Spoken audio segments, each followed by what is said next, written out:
पानीपत का तृतीय युद्ध इतिहास में 18वीं शताब्दी के सबसे भयंकर युद्धों में गिना जाता है। ये युद्ध अहमद शाह अब्दाली और मराठों के बीच लड़ा गया था।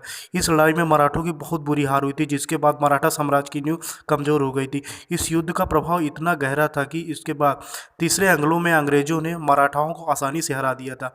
ये लड़ाई इतनी भयंकर थी कि कहते हैं कि पूरे महाराष्ट्र में कोई ऐसा घर नहीं था जिसका कोई सदस्य इस लड़ाई में शहीद ना हुआ हो। पूरे भारत में था मराठों का अधिकार 18वीं शताब्दी की शुरुआत में हो गई थी और मुगल सम्राट औरंगजेब की मृत्यु के बाद कमज़ोर हो चुका था, जबकि पूरे भारत पर मराठे अपना अधिकार कर चुके थे। मुगलों और मराठों में संधि हो चुकी थी, जिसके अनुसार मुगलों की मराठाओं का साथ दे रहे थे, लेकिन बहुत से लोग जो मराठाओं के बढ़ते ताकत से उससे घृणा करते थे। दूसरी तरफ अहमद शाह अब्दाली अफगानिस्तान में सन 1727 ईस्वी में दुर्रानी साम्राज्य की स्थापना की थी। उसने पंजाब के बहुत से हिस्से में अपना अधिकार कर लिया था। उसने लाहौर तथा सिंध को भी अपने कब्जे में ले लिया था और अपने पुत्र तैमूर शाह को लाहौर का गवर्नर बना दिया था। तो कैसे हुआ अहमद शाह अब्दाली का आगमन, तो आइए जानते हैं इस वीडियो में। तो हेलो गाइज, मैं हूं करण कुमार और शुरू करते हैं इस एपिसोड को। मराठाओं की शक्ति बढ़ती जा रही थी और अपने साम्राज्य का विस्तार कर रहे थे। उस समय मराठाओं की कमान पेशवा बाजीराव के पुत्र बालाजी बाजीराव के हाथ में थी। मराठा चाहते थे कि विदेशी आक्रमणकारियों को देश से बाहर रखा जाए, लेकिन वो भारत के मुसलमानों के पक्ष में थे। विदेशी मुसलमानों ने मराठाओं को बढ़ती ताकत को रोकने के लिए अहमद शाह अब्दाली को भारत में बुलाया। अहमद शाह अब्दाली अपने पुत्र को पंजाब से भगाए जाने पर क्रोधित था। अवध के नवाब सिराजुद्दौला को अफगानिस्तान और मराठा दोनों ने ही अपने साथ मिलाना चाहते थे, लेकिन सिराजुद्दौला ने इस लड़ाई में अफगानों का साथ दिया। बैटल ऑफ पानीपत की तीसरी लड़ाई 14 जनवरी सन 1761 को पानीपत के मैदान में लड़ी गई थी।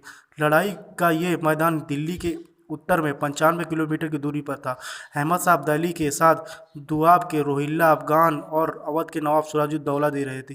दूसरी तरफ मराठा को, जिनका नेतृत्व सदाशिवराव भाव कर रहे थे, मराठाओं के पास 45,000 से 60,000 सैनिक थी, लेकिन मराठाओं के साथ 2 लाख से ज़्यादा आम लोग थे जो उत्तर भारत के तीर्थ स्थलों के दर्शन के लिए साथ आए थे।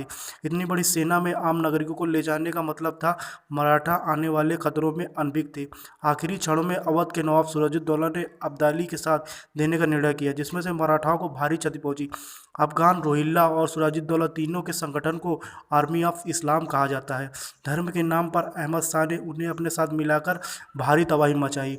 1 अगस्त सन 1760 ईस्वी को मराठा सेना दिल्ली पहुंच गई और अगले ही दिन उसकी सेना ने दिल्ली को अपने कब्जे में ले लिया। इस समय अब्दाली की पूरी सेना मराठा सेना का मुकाबला नहीं हुआ था और मराठाओं ने यमुना नदी के इस पार अफगानों की छोटी छोटी टुकड़ी से जंग जीत लिया था, जिसमें से कुंजपुरा की लड़ाई में मराठाओं ने अफगान को 15,000 सैनिकों को हरा दिया था।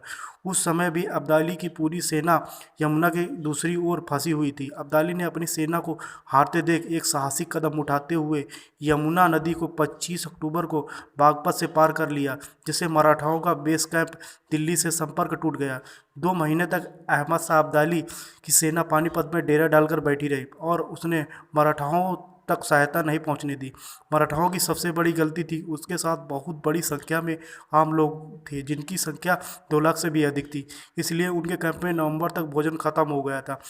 दिसंबर के अंत तक मराठाओं पूरी सेना और घोड़े पशु भूख से मरने लगे। तब सदाशिवभाव राव ने निर्णय लिया था कि भूख से मरने से अच्छा है कि वे लड़कर शहीद हो जाएं। इसलिए 14 जनवरी सन 1761 को भयंकर युद्ध हुआ। दोनों तरफ की सेनाओं को भारी नुकसान हुआ। इतिहास का कहना है कि ये युद्ध 18वीं शताब्दी का सबसे भयंकर युद्ध था, जिनमें से आमने सामने की लड़ाई में सबसे ज़्यादा सैनिक एक दिन में ही मारे गए थे। लड़ाई में बाजीराव के पुत्र विश्वासराव को भी मारे गए, जिसे देखकर सदाशिवराव भावुक हो गए और अपना हाथी छोड़कर घोड़े पर सवार होकर विश्वासराव की लाश लेने चले गए, जिससे मराठा सैनिकों को लगा कि सदाशिवराव भाव नहीं रहे और सैनिकों में भगदड़ मच गई। इस लड़ाई में अहमद शाह अब्दाली की जीत हुई और मराठाओं की हार हुई और युद्ध के दूसरे दिन 40,000 मराठा सैनिकों को मार दिया गया।